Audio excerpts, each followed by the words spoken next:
Okay guys, Mr. Burns here with your video for lesson 1-FT, inequalities. Inequality basically means not equal. Okay, so an inequality, those are mathematical sentences or mathematical statements that use symbols like greater than. So this is a symbol greater than, less than. They also use things like greater than or equal to. So this is greater. Sorry, my handwriting's a little sloppy. Greater than or equal. Okay. The last symbol they also use is less than or equal. And they use these symbols in place of the equal sign. That's why it's called an inequality or not equal. So they use these symbols in the place of an equal sign. All right, so let's see, what else can I tell you about inequalities? Inequalities may or make sentences true, okay, depending on the situation. So inequalities have multiple answers, okay, that can make the statements true. All right, so inequalities, again, have multiple answers that can make each sentence true. So yeah, that's different from an answer being absolute. Okay, sometimes it's true, sometimes it's not true. All right, that's why it's multiple answers. Anyway, the other thing you have to realize about inequalities is when you're graphing inequalities on a number line, you also use different types of symbols there as well. So whenever you see a greater than or less than symbol, okay, if you graph it on a number line, you're going to have an open dot. Okay, because that starting point is not included in the solution set, what they call a solution set for your inequalities. But if you have greater than or equal to, you have something called a closed dot, because that starting point is included in the answer set, okay, or in the solution set. So those numbers are included, and you'll see what I'm talking about here in just a moment. But that's a real quick introduction into inequalities. Okay, so they use these symbols, all right, to in the place of equal signs. Here's another thing you probably learned about this in elementary school. If you have two numbers, let's say 5 and 7, what number is bigger, the 5 or the 7? Well, the 7 is obviously bigger, so like the mouth of the alligator, okay, is always going to be facing towards the bigger number. Okay, so the alligator is going to be eating, okay, the bigger number, raw, right? So the way you read this is 5 is less than 7.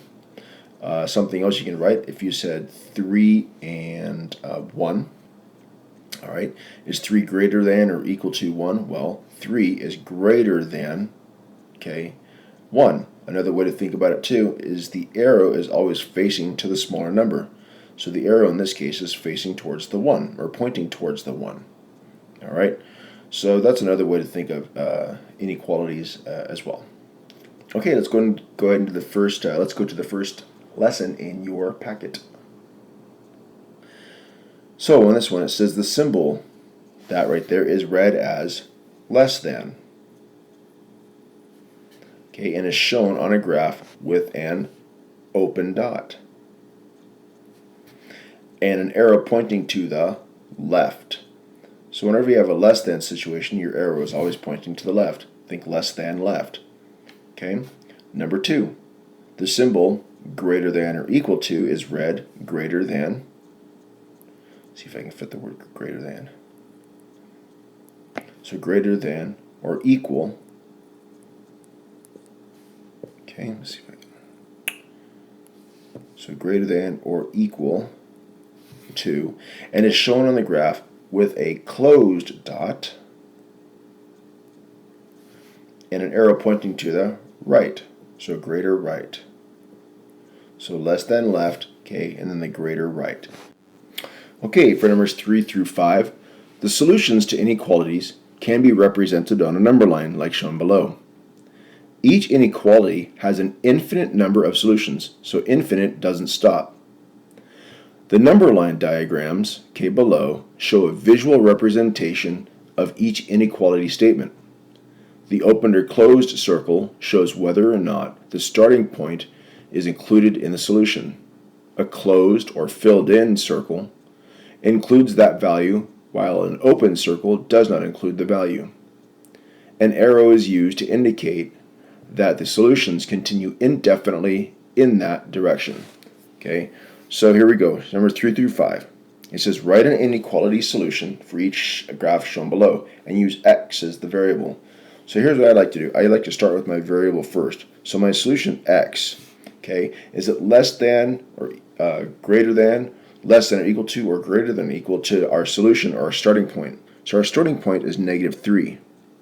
So are my solutions, okay, bigger than -3 or smaller than -3? Well, they're bigger than -3. So my solution x is greater than -3. And since it's an open dot, okay, there's no line underneath the inequality symbol that we just used. Okay, so my solution for this is x is greater than -3. So it goes it goes variable, symbol, and then number. Number 4. So I want to see my solution x, okay, is it less than or equal to, greater than or equal, less than, greater than, less than or equal to, greater than or equal to, the starting point, which is 1.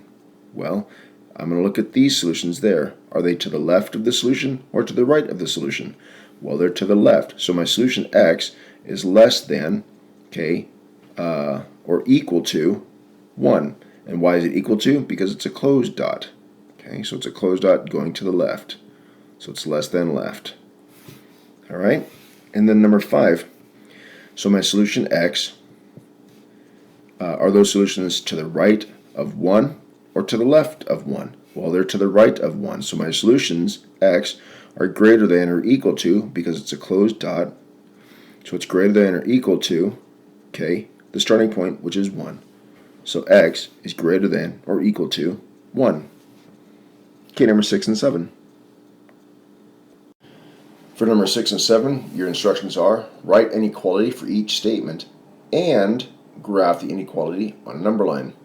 So here's what you can do. You write it like you read it. Okay, you write it like you read it. So here we go. Wyatt's shoe size S. Okay, whoops. Wyatt's shoe size S is greater than or equal to 5. So you write it like you read it. And then you graph it like you see it. So what's my starting point? My starting point is at 5. And it's a closed dot because it's greater than or equal to. And since it's greater than or equal to, my line, okay, is going to be graphed to the right. Okay? So it's greater than right. All right? So there you go. Number 7, write it like you read it. Now, number 7, the temperature T is less than -4. What's my starting point? My starting point is the number. So my starting point is -4. And it's an open dot.